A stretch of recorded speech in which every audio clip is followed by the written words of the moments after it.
লখিমপুৰ জিলাৰ চাউলধোৱাৰ সোৱণশিৰি দলঙৰ পৰা ৰাতুল ভূঞা নামৰ এগৰাকী যুৱকে আজি দিনৰ ভাগত জাপ দিয়াৰ পিছৰে পৰা এক চাঞ্চল্যৰ সৃষ্টি হৈছে। এই যি ৰাতুল ভূঞা ইতিমধ্যে উদ্ধাৰো হৈছে আৰু এইগৰাকী ৰাতুল ভূঞা আচলতে মানুহক হাৰাশাস্তি কৰে। তেওঁ মন গ'লে সুৰাপান কৰি আহিব, সুৰাপান কৰি আহি নদীৰ পৰা জাপ মাৰি দিব, তাৰপিছত SDRF আহিব, আৰক্ষী আহিব, এক প্ৰকাৰৰ হাৰাশাস্তি হয়। আৰু মই যি ইতিমধ্যে উদ্ধাৰ কৰা হৈছে আপোনালোকে দেখিছে যে এয়া আমি দেখুৱাই আছো আজি যি থেকেৰাগুৰিৰ ৰাতুল ভূঞা নামৰ যুৱকজনে সোৱণশিৰি নদীৰ পৰা জাপ দিছিলে। তাৰ পাছতেই অসম আৰক্ষী, SDRF ইত্যাদিয়ে তেওঁক যথেষ্ট বিচাৰ খোচাৰ কৰি থকা পৰিলক্ষিত হৈছিল। কিন্তু দেখা গৈছে যে আচলতে এই ৰাতুল ভূঞা নামৰ এগৰাকী যি যুৱক, এগৰাকী সুৰাসক্ত যুৱক আৰু যুৱক বুলি জানিব পৰা গৈছে। আৰু এই যুৱকজনে আচলতে ৰাইজকেই হওক বা আৰক্ষী, SDRF বাহিনী হওক এক প্ৰকাৰৰ হাৰাশাস্তি কৰি অহা পৰিলক্ষিত হৈছে। পূৰ্বতেও তেওঁ এনেধৰণে মানুহক দেখুৱাই জাপ মাৰি দিয়ে, নিজৰ মৰসাস প্ৰদৰ্শন কৰিবলৈ জাপ মাৰি দিয়ে।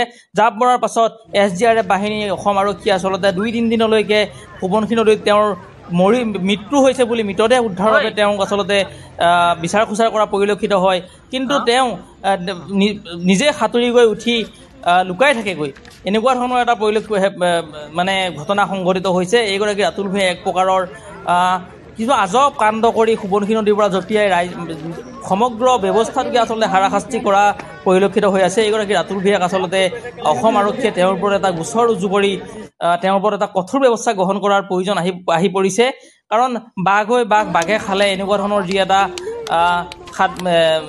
সাধু আছিলে, সেই সাধুটোৰ নিচিনা হৈছে আচলতে এওঁক এতিয়া কোনেও বিশ্বাস নকৰা হৈছে। পুনৰ সোৱণশিৰি নদীত তেওঁ জাপ দিছিলে আৰু জাপ দিয়াৰ পিছত আচলতে পুৱাৰে পৰা SDRF, অসম আৰক্ষীয়ে তেওঁক যথেষ্ট বিচাৰ খোচাৰ কৰিছিলে, পৰিয়ালৰ মানুহ চিন্তিত হৈ পৰিছিলে।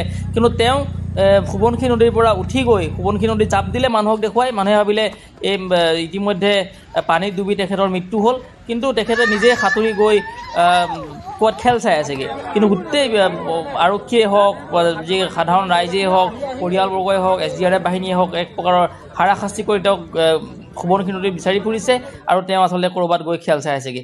এইগৰাকী ৰাতুল ভূঞাই আচলতে নিজৰ মৰসাস প্ৰদৰ্শন কৰিবলৈ গৈ এক প্ৰকাৰৰ এইটো তেওঁ নিজকে এটা খেল বুলি ভাবি লৈছে। মানুহক হাৰাশাস্তি কৰা, মই নদীত জঁপিয়াই দিম, তাৰপিছত মানুহে জঁপিয়াই দিছে বুলি ভাবি মোক বিচাৰি ফুৰিব আৰু মই এনেধৰণে আচলতে ফূৰ্তি পাই থাকিম। এনেকুৱা ধৰণৰ এটা কাণ্ড সংঘটিত কৰি আহিছে এইগৰাকী ৰাতুল ভূঞা নামৰ এইগৰাকী যুৱকে। আৰু এই যুৱকগৰাকীক আচলতে কঠোৰৰ পৰা কঠোৰ শাস্তি দি তেওঁক আচলতে এক প্ৰকাৰৰ গোচৰ তৰি, তেওঁৰ ওপৰত ক্ৰিমিনেল গোচৰ তৰি তেওঁক কঠোৰৰ পৰা কঠোৰ শাস্তি দিয়াৰ প্ৰয়োজন আহি পৰিছে। সকলোৱে দাবী জনাইছে। এক প্ৰকাৰৰ নাটক কৰি থাকে ৰাতুল ভূঞা নামৰ এগৰাকী সুৰাসক্ত যুৱকে।